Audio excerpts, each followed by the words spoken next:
Club nights, hip hop steps. పూర్తి వివరాలకు చదవండి రేపటి సాక్షి దినపత్రిక. ఇక ఏఆర్ డైరీపై పోలీసులకు ఫిర్యాదు చేశారు టీటీడీ అధికారులు.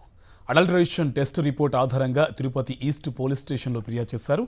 ఈవో శ్యామలరావు కాకుండా ప్రొక్యూర్మెంట్ జీఎం మురళీకృష్ణ ఫిర్యాదు చేశారు. నివేదిక వచ్చిన 2 నెలల తర్వాత ఏఆర్ ఫుడ్స్ పై పోలీస్ కంప్లైంట్ ఇవ్వడం చర్చనీయాంశంగా మారింది. సుప్రీంకోర్టులో పిటిషన్లు దాఖలు కావడంతో ఉలిక్కిపడింది టీటీడీ. కోర్టు అడిగితే ఇబ్బంది అవుతుందని పోలీస్ స్టేషన్లో ఫిర్యాదు చేసింది. టీటీడీ వైఖరిపై సర్వత్రా చర్చ జరుగుతుంది. తిరుపతి నుంచి పూర్తి సమాచారం మా కరెస్పాండెంట్ మూర్తి మనకి లైవ్లో డీటెయిల్స్ అందిస్తారు. మూర్తి, ఈ ఏఆర్ డైరీ పైన పోలీస్ కేసు నమోదు చేశారు. ఇటువైపు సుప్రీంకోర్టులో పిటిషన్లకు సంబంధించి కేసు నమోదు చేశారా? ఇంకేమైనా కారణాలు ఉన్నాయా? డీటెయిల్స్ అంటే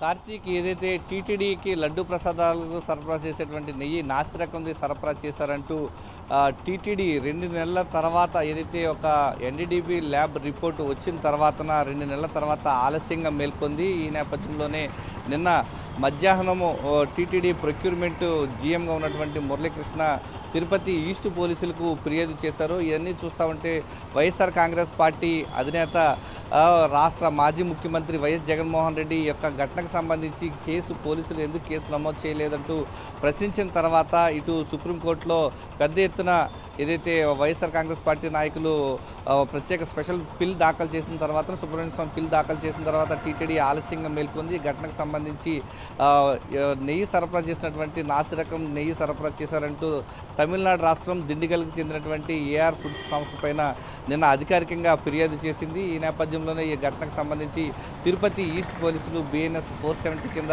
కేసు నమోదు చేశారు. ప్రధానంగా ఈ యొక్క అంశం అంతా కూడా కోట్లాది మంది హిందువుల మనోభావాలకు సంబంధించి తిరుమల తిరుపతి శ్రీవారి దర్శనానికి వచ్చేటువంటి ఈ యొక్క పరమ పవిత్రంగా భావించే లడ్డు ప్రసాద విషయంలో యొక్క అసంబద్ధమైనటువంటి ఆరోపణలు చేసినటువంటి రాష్ట్ర ముఖ్యమంత్రి చంద్రబాబు నాయుడు వ్యాఖ్యల పట్ల పెద్ద ఎత్తున హిందువులంతా కూడా ఆందోళన వ్యక్తం చేస్తున్నారు. తమ యొక్క పవిత్రతను దెబ్బతీసే విధంగా, హిందువుల మనోభావాలు దెబ్బతీసే విధంగా కూటమి ప్రభుత్వం చేసిందన్నటువంటి వ్యతిరేకత వచ్చిన నేపథ్యంలో 2 నెలల తర్వాత ఈ యొక్క ఘటనకు సంబంధించి టీటీడీ నిన్న మేల్కొంది.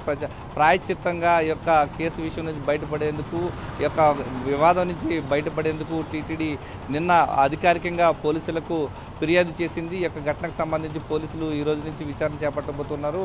సిట్ ఫామ్ చేసిన తర్వాత రాష్ట్ర ప్రభుత్వం సిట్ ఫామ్ చేసిన తర్వాత పోలీసులకు ఫిర్యాదు చేయడం, ఈ యొక్క ఘటనకు సంబంధించి పలు విమర్శలు వ్యక్తమవుతున్నాయి. మొత్తం మీద ఘటనకు చూస్తూ ఉంటే టీటీడీ చేసినటువంటి అలసత్వం పైన భక్తులంతా కూడా పెద్ద ఎత్తున ఆగ్రహం వ్యక్తం చేస్తున్నారు. Karthik, right, thank you Murthy.